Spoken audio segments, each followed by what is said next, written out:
لە سێوسێنان 31مین ساڵیادی کیمیابارانکردنی ناوچەکە کرایەوە بە ئامادەبوونی کەسوکاری قوربانیان و وەزیری شەهیدان و ئەنفالکراوان و ژمارەیەک بەرپرسی حزبی و حکومی یادی 31 ساڵەی کیمیابارانکردنی ناحیەی سێوسێنان کرایەوە و چەند چالایەکێکی جۆراوجۆر بەڕێوە چوون.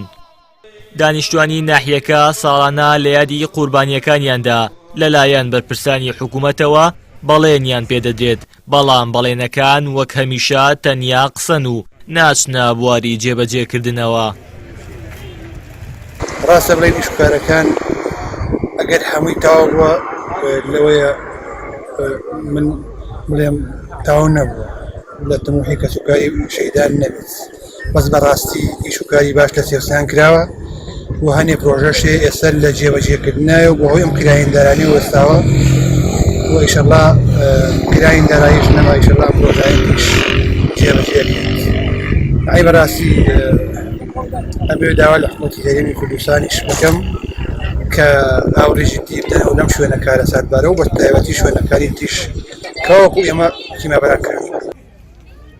هەموو ساڵێک لە یادی ئەو کارە ساتانەی کە حکوومەتە یەک لە دوای یەکەکانی عێراق بەسەرگەلی کوردیان هێناوە تەنیا لە چوارچێوەی چەند چالاکیەکدا یاد دەکرێنەوە و هیچ هەوڵێک نەدراوە ئەو کەیسانە ببرێنە دادگا نێودەوڵەتیەکان و بە کۆمەڵکوژی و جینۆساید بناسێنرێن.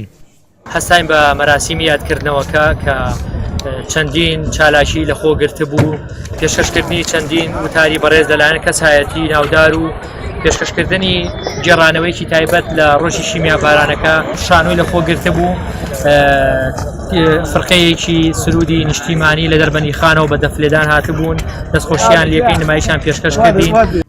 سەر لە ئێوارەی 22 لەسەر 23 ئازاری ساڵی 1970 8 ڕۆژ پاش کیمیابارانکردنی هەڵەبجە ڕژێمی بەعەس ناحیەی سێوسێنانی سەربەقەراغی بە چەکی کیمیایی بردومان کرد و هەر ئەو ئێوارەیە 65 کەس لە خەڵکی ناحیەکە شەهید بوون و نزیکەی 40 کەسیش بریندار بوون.